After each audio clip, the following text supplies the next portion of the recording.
Joining us now is Larry Sabato, director of the Center for Politics at the University of Virginia. Professor, it's good to see you. Thank you, Jacob.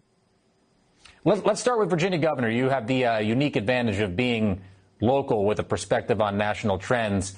I wonder how you see the race. You reading any tea leaves from early voting? Because it started on September 19th, if I'm not mistaken.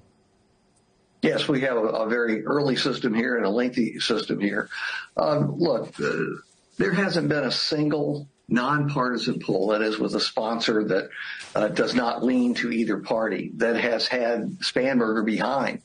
She's behind only in Republican-sponsored polls, or really it's a tie more than anything else. I think she's ahead somewhere between 7 and 10 points. It may be a little bit more than that, depending on where the turnout is.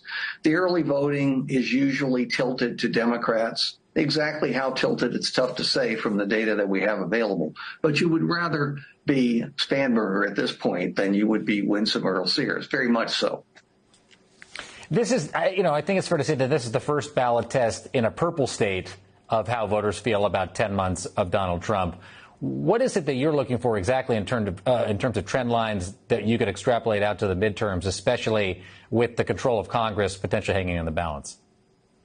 Sure, and you have to be cautious. Obviously, there's a whole year to go, and in the Donald Trump era, there are 47 headlines a day that can change things. But what I'm looking for is obviously the margins. The greater the margin by which Spanberger wins, the greater the indication that, at least in purple states, there's a lean away from Trump. And you have to remember, Trump has never been popular here. He's very unpopular. He lost all 3 elections here by sizable margins. One was a massive landslide, 10 points Joe Biden beat him by in 2020.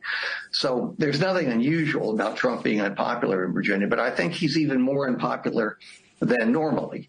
And because of that, maybe the Democratic ticket can pull through. There have been some unfortunate developments for the Democratic candidate for Attorney General. We only elect 3 statewide positions: governor, lieutenant governor, and attorney general.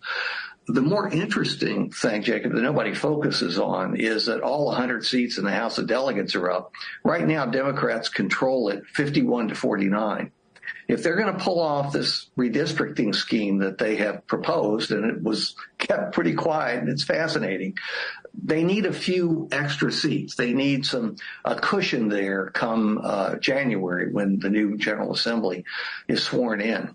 And I think they'll get it. Everything I see suggests they're going to move up considerably in the House of Delegates. And if they do have Spanberger, even though she has no role in a referendum, which will have to be held just like California, it's going to be significant to have her as a new governor pushing hard for this.